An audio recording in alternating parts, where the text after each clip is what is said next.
I was 23 when it all began, living in a cramped apartment in upstate New York. Life was nothing special. Work a soul-sucking retail job, come home, crack open a beer, and zone out on the couch. Rinse, repeat. I wasn't the kind of guy who believed in ghosts or anything weird. If you told me back then that my life was about to become a waking nightmare, I'd have laughed in your face. But 3 years ago, something started that I can't explain, no matter how hard I try.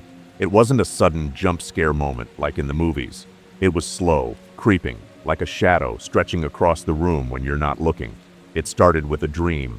The first night, I woke up gasping, my heart slamming against my ribs like it was trying to escape. My sheets were soaked with sweat, and my hands wouldn't stop shaking. In the dream, I was standing in an empty field, the kind you'd see in some old horror flick. Tall, brittle grass swaying under a sky so gray it looked like it was suffocating. There was a woman, maybe 30 feet away, just standing there staring at me. She wore a red dress, bright as fresh blood, the kind of red that burns into your brain. Her face, I couldn't see it. It was blurred, like someone had smudged it with their thumb. She didn't move, didn't speak, just watched me with this heavy, unblinking gaze. I tried to shout, to run, but my body was locked in place, like I was stuck in quicksand. Then, right before I woke up, she raised one hand and pointed at me, her finger steady as a blade. I bolted awake, the room spinning, my breath coming in short, panicked bursts. I didn't think much of it at first. Dreams are weird, right? I figured I'd watched too many creepy videos before bed, or maybe eaten some bad takeout. I shook it off, went to work, and joked about it with my coworker Mike, over lunch. Probably just my brain telling me to lay off the late-night pizza, I said, forcing a laugh. But that night she came back. Same field, same red dress, same blurred face. This time, she was closer, maybe 20 feet away. The grass around her was different, wilted, like it was dying just from her standing there. She pointed again, and I heard something. A whisper, faint, like it was coming from inside my skull. "You're not ready," it said, low and raspy, like a voice that hadn't been used in years. I woke up shaking so bad I dropped my phone trying to turn on the light. My bedroom felt too small, too dark, like the walls were closing in. By the third night, I was dreading bedtime. I tried staying up, chugging energy drinks until my hands buzzed, but my body betrayed me, and I passed out around 2 a.m. The dream was waiting. She was closer again, 10 feet now. Her face was still a blur, but I could see her eyes, black and bottomless, like staring into a well that never ends. The whisper was louder, clearer. "You're not ready, but you will be." The field was worse too. The grass was rotting, curling in on itself, and the air smelled like something dead. I could hear faint noises, footsteps crunching behind me, soft and deliberate. When I turned, there was nothing, just more dead grass and that endless gray sky. I woke up with my throat raw, like I'd been screaming, though my neighbor didn't bang on the wall, so maybe I hadn't. I started keeping a journal after that, scribbling down every detail the second I woke up. I thought maybe writing it would make it less real, like I could trap her on the page and be done with it. It didn't work. The dreams kept coming, every single night, and each time she got closer. 5 feet, then 3, then 1. The whispers turned into sentences. "You can't run," she'd say, or "I've been waiting for you." The dreams weren't just messing with my head, they were messing with my life. I started screwing up at work, forgetting orders, snapping at customers. Mike pulled me aside one day, his face all concerned. "Dude, you look like hell. You okay?" I mumbled something about not sleeping well, but I couldn't tell him the truth. "How do you explain that a woman from your dreams is haunting you, getting closer every night?" He'd think I was losing it. Maybe I was. I tried everything to stop the dreams. I cut out caffeine, tried meditation apps, even bought one of those weighted blankets that's supposed to help with anxiety. Nothing worked. I went to a doctor, got some sleeping pills, but they just made the dreams sharper, like watching them in high def. One night, I dreamed she was so close I could feel her breath on my face, cold and sour, like spoiled milk. Her blurred face was inches from mine, and she whispered, "Tomorrow." I woke up screaming, my voice echoing in my tiny apartment. My neighbor finally lost it, banging on the wall and yelling, "Shut the hell up, man." I didn't care. I knew something was coming. I could feel it, like a storm building in my bones, heavy and electric. The next day I called in sick and stayed home, triple locking my door like that'd keep her out. I was jumpy, pacing my apartment, checking the windows every 5 minutes. Around 3 p.m., I heard a knock. My heart stopped.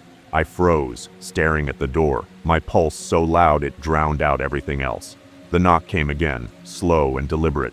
I crept to the peephole, my legs like jelly, and looked out. There was a woman standing there, wearing a red dress. I couldn't see her face clearly through the peephole. It was distorted, like in the dream, but I knew it was her. My breath caught in my throat. The knocking got louder, faster, like she was slamming both fists against the door. I stumbled back, grabbing my phone to call 911, but the screen froze, the icons glitching out. The pounding stopped. Silence. Not the good kind, the kind that feels like it's holding its breath. I waited an hour, maybe two, before I worked up the nerve to check the peephole again. The hallway was empty, no sign of her.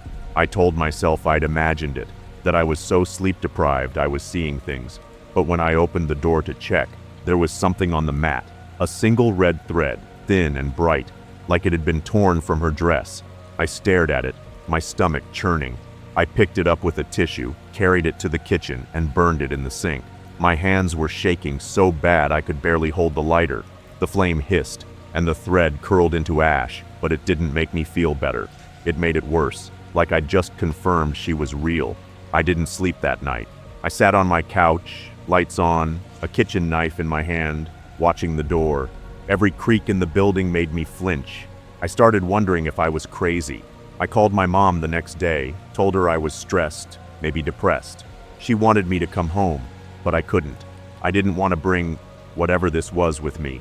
I started researching online, diving into forums about recurring dreams, sleep paralysis, anything that might explain it. I found stories about shadow people and dream walkers, but none of them fit. They didn't talk about someone crossing over, showing up at your door. A week later, I found something else. I was cleaning my apartment, trying to keep busy, when I noticed a loose floorboard under my bed. I pried it up, expecting dust or maybe a dead mouse. Instead, there was a small metal box, rusted and heavy. Inside was a locket, old and tarnished, with a faded photo of a woman in a red dress. No name, no date, just her, staring out with eyes I couldn't unsee. I slammed the box shut and shoved it back under the floorboard. I didn't want to know who she was or why her locket was in my apartment. I just wanted it gone. I moved out a month later. New town, new apartment, new job. I told myself it was a fresh start. The dream stopped, thank God. I started sleeping again, started feeling like myself, but it's not over. I know it's not. Sometimes, when I'm walking home at night, I'll catch a flash of red in the corner of my eye, a coat, a scarf, a car's taillight. I don't look. I just keep walking, my heart pounding, telling myself it's nothing. But deep down, I know she's still out there, waiting. And the worst part, I still don't know what she meant by, "You're not ready." Ready for what? I'm terrified I'll find out.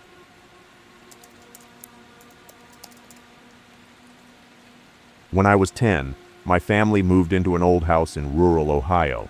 It was one of those big, creaky places my parents called a steal, a fixer-upper they dreamed of turning into something special. To me, it was a nightmare from the moment we pulled into the driveway. The paint was peeling, the windows were cloudy with grime, and the whole place smelled like wet wood and something sour, like forgotten fruit gone bad. My parents were thrilled, talking about new floors and fresh paint. I just wanted to go back to our old apartment in the city. But the worst part wasn't the leaky faucets or the drafty rooms. It was the basement, and what I found down there, or what found me, changed me forever. The dreams started about a week after we moved in. I'd wake up every night, my pajamas soaked with sweat, my chest so tight I could barely breathe. In the dream, I was standing in the basement, a damp, dark cave of a place with concrete walls that always felt slimy. There was one flickering bulb hanging from the ceiling, casting shadows that moved when they shouldn't. In the center of the room was a boy, maybe my age, sitting cross-legged on the floor. He had pale skin, almost gray, and stringy black hair that hung over his face. His eyes were the worst, big, unblinking, and so dark they looked like they'd swallow you whole. He'd just stare at me, his head tilted like he was trying to figure me out. Then he'd smile, and his teeth were wrong. Too many, too sharp, like something you'd see on a fish. He never spoke, but I'd hear this scratching sound, like nails dragging across a chalkboard, coming from the walls around us. The first time it happened, I wrote it off as a nightmare. I'd had bad dreams before, monsters in the closet, that kind of kid stuff. But this was different. It felt too real, like I could still smell the basement's moldy air when I woke up. I started avoiding the basement during the day, even when my mom asked me to grab something from down there. "It's creepy," I'd say, and she'd laugh, thinking I was just being a kid. But I wasn't. I was scared, and I didn't know why. The dreams kept coming, every night, like clockwork.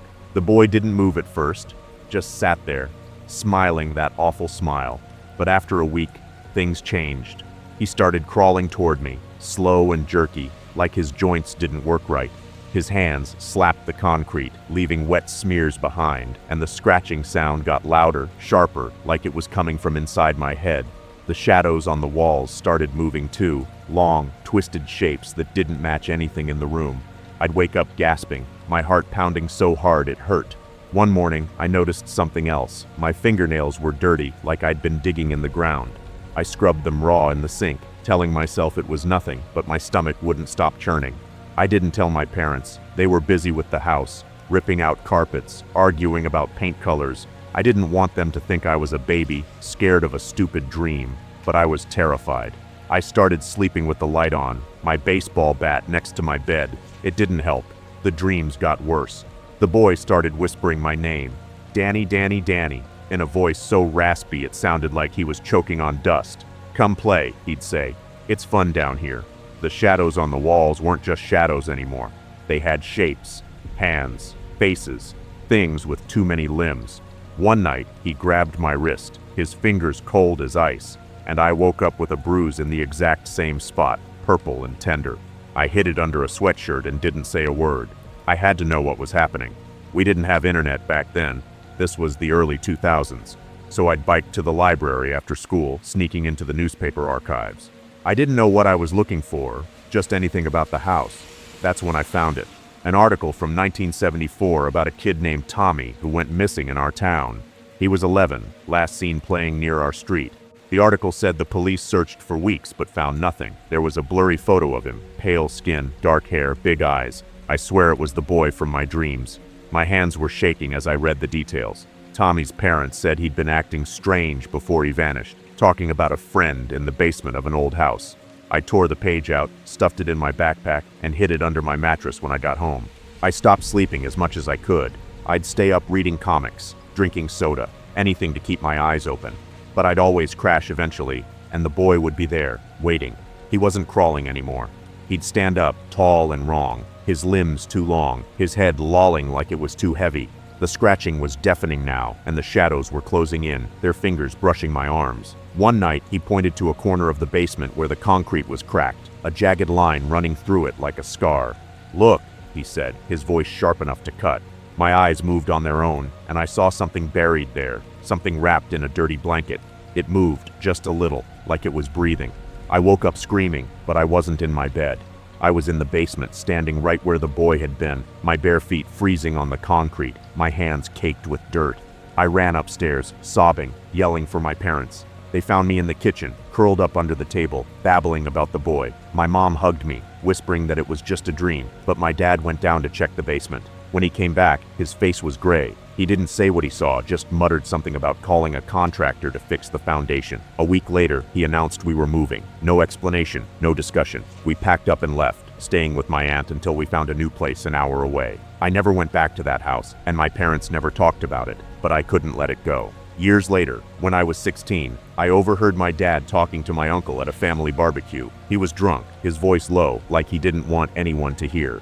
He said they'd found something when they were packing up the house, a crack in the basement floor, and under it, a bundle of old clothes wrapped around something wrong.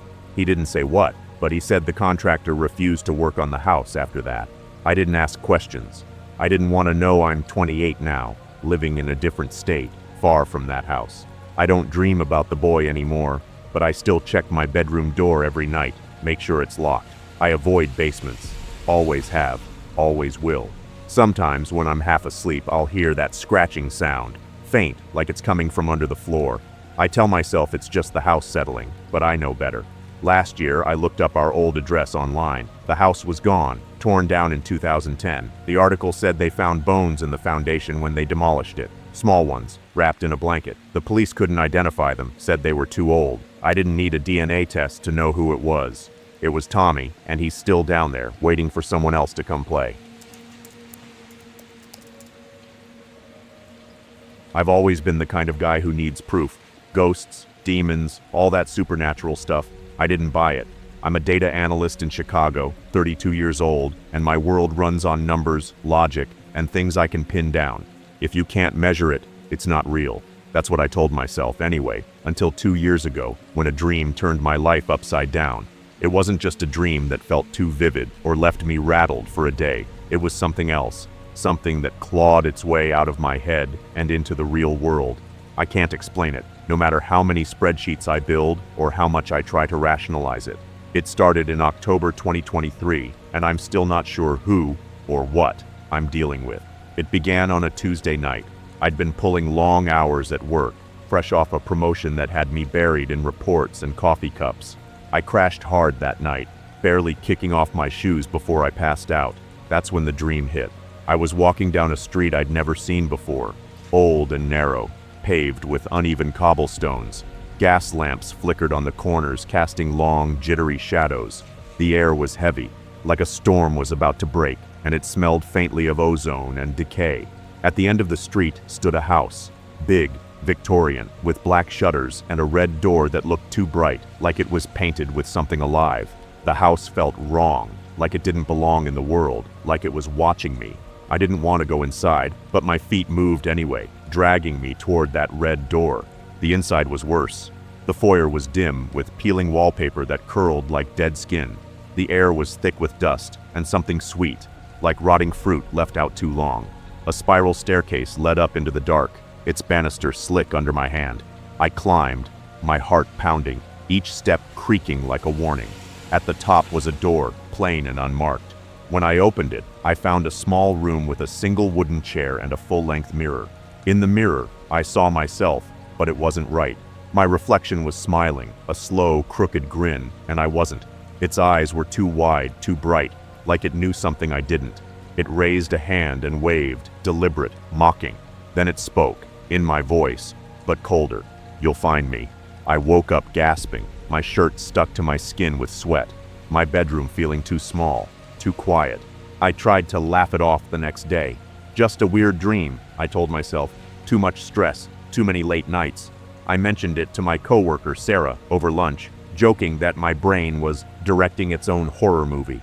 She laughed, but I couldn't shake the feeling that something was off. That night, I dreamed it again. Same street, same house, same mirror. This time, my reflection was closer, its face pressed against the glass, its breath fogging the mirror. "You're getting warmer," it said, its voice sharp, like it was savoring the words. The room felt smaller, the air heavier, and when I woke up, my throat was dry, like I'd been breathing dust all night. I checked my bedroom mirror before I could stop myself, half expecting to see that smile. It was just me, pale and tired, but I didn't look at it long. The dreams came every night after that. Each time, the street felt more real, the cobblestones digging into my shoes, the gas lamps humming faintly. The house grew more detailed too. I noticed scratches on the red door, faint but deep, like claw marks. Inside, the wallpaper wasn't just peeling, it was moving, curling toward me like it was alive. The mirror room was always the same though, and my reflection was always waiting. It started saying more, whispering things I'd never told anyone, mistakes I'd made, secrets I'd buried. "I know you," it'd say, its smile stretching wider. "I've always known you." I'd wake up shaking, my heart racing, and I'd spend the rest of the night staring at my ceiling, afraid to close my eyes.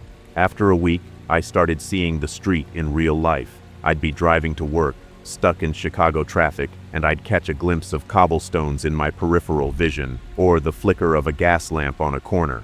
I'd blink, and it'd be gone, replaced by asphalt and neon signs. I told myself it was exhaustion, that I was imagining things. But then I found the photo. I was cleaning out my desk at work, looking for a stapler, when I found a Polaroid tucked under a stack of papers. It was me, standing in front of that house. Red door, black shutters, the works. I don't own a Polaroid camera. I've never been to a place like that. My hands shook as I turned it over. On the back, in my handwriting, was one word: soon. I shoved it in my drawer and didn't look at it again, but I couldn't stop thinking about it. Where had it come from? Who took it? I stopped sleeping as much as I could. I'd chug energy drinks, work late, anything to stay awake. But I'd always crash eventually, and the dreams would be there, worse each time. My reflection wasn't just in the mirror anymore. It was stepping out, walking toward me, its footsteps loud in the tiny room. Its smile was too wide now, its teeth sharp, like it wasn't even trying to look human. It'd lean in close, its breath cold on my face, and whisper, "You're almost here." I'd wake up screaming, my neighbors pounding on the walls. I started losing it at work too, missing deadlines, snapping at Sarah when she asked if I was okay. I wasn't okay, I was terrified. I tried researching the house online, looking up Victorian architecture, old Chicago streets, anything that might explain it. I found nothing. I even went to a therapist, told her I was having stress dreams. I didn't mention the Polaroid or the way my reflection knew my secrets. She gave me breathing exercises and a prescription for anti-anxiety meds. The pills didn't stop the dreams, they made them clearer, like I was living them. One night, my reflection didn't just walk toward me, it grabbed my arm, its fingers digging into my skin. I woke up with marks on my wrist, red and angry, like a burn. I wore long sleeves to work the next day, my hands shaking as I typed. I couldn't take it anymore. One night, after 3 days without sleep, I got in my car and drove, no plan, just needing to move. I ended up in a part of Chicago I didn't recognize. The streets were old, narrow, cobblestoned. My stomach dropped. I turned a corner, and there it was. The house, real and solid, its red door glowing under a gas lamp. I parked, my hands gripping the wheel so tight my knuckles turned white. I told myself to drive away, to call someone, to do anything but what I did next. But I got out and walked to the door. The door creaked open before I touched it, like it was waiting. The smell hit me, dust, rot, that sweet decay. The foyer was exactly like the dream, down to the peeling wallpaper and the spiral staircase. I climbed, my legs heavy, each step louder than the last. At the top, the door was already open.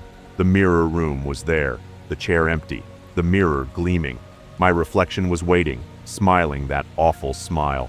"You found me," it said, its voice echoing in my skull. It stepped out of the mirror, and I blacked out.